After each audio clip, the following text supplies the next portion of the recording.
Hello viewers, welcome to জ্ঞান সমগ্র। আজকের এই ভিডিওটিতে আমরা আসাম ডিরেক্ট রিক্রুটমেন্ট 2026 এবং আসাম পুলিশ কনস্টেবল রিক্রুটমেন্ট 2026-এর জন্য খুবই গুরুত্বপূর্ণ কয়েকটি প্রশ্ন উত্তর নিয়ে আলোচনা করব, যেগুলি অসমের ইতিহাস সম্পর্কিত রয়েছে। তো তাহলে চলুন শুরু করা যাক। তো এখানে প্রথম প্রশ্ন আপনি দেখতে পাচ্ছেন, প্রাগ জ্যোতিষপুরের প্রাচীনতম রাজা কে ছিলেন?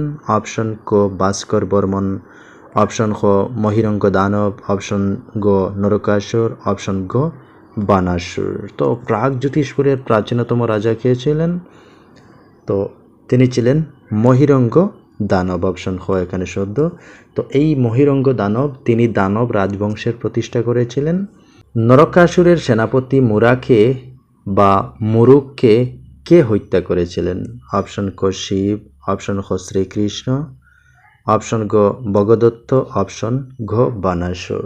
তো রাইট আনসার হবে শ্রীকৃষ্ণ, অপশন খ এখানে শুদ্ধ। শ্রীকৃষ্ণ তার নাতি অনিরুদ্ধকে উদ্ধার করতে আসার সময় তেজপুর কে শাসন করেছিলেন?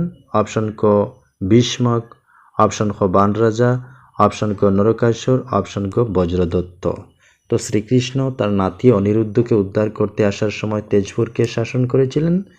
তো বানরাজা শাসন করছিলেন, অপশন খ এখানে শুদ্ধ। নিচের কোনটি দানব বংশের সঠিক কালানুক্রম? তো এখানের মধ্যে কোনটি কালানুক্রম হিসেবে রয়েছে? মহিরঙ্গ, ঘটকাসুর, বজ্রাসুর, সম্বাসুর। তো এখানে মহিরঙ্গ, বজ্রাসুর, ঘটকাসুর, সম্বাসুর, ঘটকাসুর, বজ্রাসুর, সম্বাসুর, মহিরঙ্গ, মহিরঙ্গ, সম্বাসুর, বজ্রাসুর, ঘটকাসুর। তো এখানের মধ্যে অপশন গ শুদ্ধ রয়েছে, অর্থাৎ মহিরঙ্গ দানব তিনি হচ্ছেন এই দানব বংশের প্রতিষ্ঠাতা, আর এই দানব বংশের শেষ রাজা হলেন ঘটকাসুর। তো এই অপশন গ এখানে এই কালানুক্রমটি সঠিক রয়েছে। পরের প্রশ্ন, নিম্নলিখিত কোন গ্রন্থকে অসমের প্রাক ঐতিহাসিক কালের সর্বোচ্চ উৎস হিসেবে গণ্য করা হয়? অপশন ক মহাভারত, অপশন খ হর্ষচরিত, অপশন ক কালিকা পুরাণ, অপশন ক অর্থশাস্ত্র। তো এখানের মধ্যে শুদ্ধ হবে কালিকা পুরাণ, অপশন সি। পরের প্রশ্ন, কোন শতাব্দীতে অসমের প্রাচীন যুগ শুরু হয়েছিল?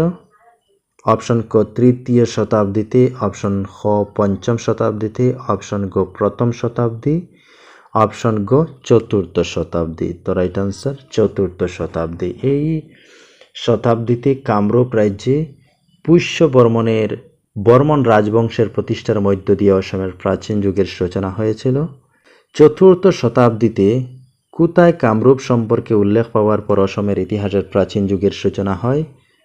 অপশন ক সমুদ্রগুপ্তের এলাহাবাদ প্রশস্তি, অপশন খ আকবরের এলাহাবাদ দুর্গ, অপশন গ অশোকের মুদ্রা, অপশন গ সমুদ্রগুপ্তের মুদ্রা। তো রাইট আনসার হবে সমুদ্রগুপ্তের এলাহাবাদ প্রশস্তি।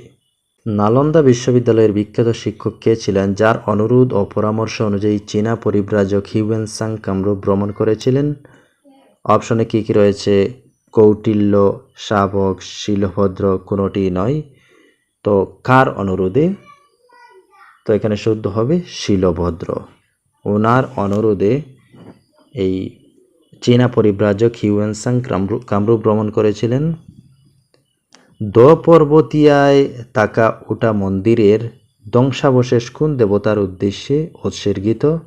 অপশন ক বিষ্ণু, শিব, দুর্গা, কামাখ্যা। তো রাইট আনসার হবে শিব, অপশন খ এখানে শুদ্ধ। শালস্তম্ভ বংশের পতনের পর নিম্নলিখিত কোন রাজবংশ কামরূপে শাসন করেছিল? তো এই শালস্তম্ভ রাজবংশের পতনের পর পাল রাজবংশ কামরূপে শাসন করেছিল। তো শালস্তম্ভ রাজবংশকে ম্লেচ্ছ রাজবংশ বলা হয়। তো এই রাজবংশের পতনের পর পাল রাজবংশ ক্ষমতায় আসে। প্রাচীন অসমের যুদ্ধে নিম্নলিখিত কোন প্রাণী ব্যাপকভাবে ব্যবহার করা হতো? তো হাতি ব্যবহার করা হতো। তো এটিকে বলা হতো হস্তি সেনা। বুরঞ্জিগুলি প্রথমে কোন ভাষায় সংকলিত করা হয়েছিল? অসমিয়া, বার্মিজ, সংস্কৃত, আহোম। তো এই বুরঞ্জিগুলোকে সর্বপ্রথম আহোম ভাষায় সংকলিত করা হয়েছিল। নিম্নলিখিত কোন গোষ্ঠী আহোমদের রাজত্বকালে ঐতিহ্যবাহী নীতিনিয়ম পালন করত? অপশন ক দেওদাই ও বাইলং, পুরোহিত, ব্রাহ্মণ, বরপাত্র, গুহাই, পুরা গুহাই, উপরোক্ত কোনোটি নয়। তো কোন গোষ্ঠী আহোমদের রাজত্বকালে ঐতিহ্যবাহী নীতিনিয়ম পালন করত? তো সেটি হচ্ছে দেওদাই আরও বাইলং। অপশন ক এখানে শুদ্ধ। এরা কী করত? আহোমদের রাজত্বকালে ঐতিহ্যবাহী যে নীতিনিয়ম রয়েছে তো সেগুলি তারা পালন করত। প্রাচেংমুং এর স্ত্রী মুলাগাব্রু কার বিরুদ্ধে যুদ্ধ করতে গিয়ে মৃত্যুবরণ করেছিলেন? তুর্বক খান, মির্জা মুল্লা, দেজং, মির্জা নাথান। তো তুর্বক খান। তো এই তুর্বক খান কে ছিলেন? তুর্বক খান ছিলেন বাংলার সুলতানের সেনাপতি। তো ওনার সঙ্গে যুদ্ধ করতে গিয়ে মুলাগাব্রু শহীদ হন, অর্থাৎ মৃত্যুবরণ করেছিলেন। অসমে প্রথম আগ্নেয়াস্ত্র যেমন বারুদ বা হিলেন বটে ব্যবহার কে করেছিল? অপশন ক চুতিয়ারা, অপশন খ আহোমরা, অপশন গ কাছাড়িরা, অপশন গ মটকরা। তো কারা করেছিল? তো চুতিয়ারা তারা করেছিলেন। পরে যখন চুহুংমুং চুতিয়া রাজ্য জয় করেন তখন তারা চুতিয়াদের কাছ থেকে এই বারুদ ও কামানের প্রযুক্তি লাভ করেন। কাছাড়িদের ব্যবহৃত মুদ্রার সাধারণ আকৃতি কী ছিল? অপশন ক গোলাকার, ষড়ভুজাকার, কর্ণ আকৃতির, চতুষ্কোণাকার। তো রাইট আনসার হবে গোলাকার। কাছাড়িদের ব্যবহৃত মুদ্রার সাধারণ আকৃতি ছিল গোলাকার। পরের প্রশ্ন, কুচ রাজবংশের প্রথম রাজা কে ছিলেন? চিলারায়, নরনারায়ণ সিংহ, বিশ্ব সিংহ, কোনোটি নয়। তো কুচ রাজবংশের প্রথম রাজা কে ছিলেন? বিশ্ব সিংহ ছিলেন। তিনি 1515 সালে তিনি কামরূপ অঞ্চলে এই বংশের ভিত্তি স্থাপন করেন। কুচ রাজ্যের মুদ্রাকে কি বলা হতো? তো অপশনে রয়েছে মুদ্রা, নারায়ণী, টাকা, রুপিয়া। তো বলা হতো নারায়ণী কুচ রাজ্যের মুদ্রাকে। এটি 1555 সালে রাজা নরনারায়ণ প্রথম প্রচলন করেছিলেন, তাই তার নাম দেওয়া হয়েছে নারায়ণী।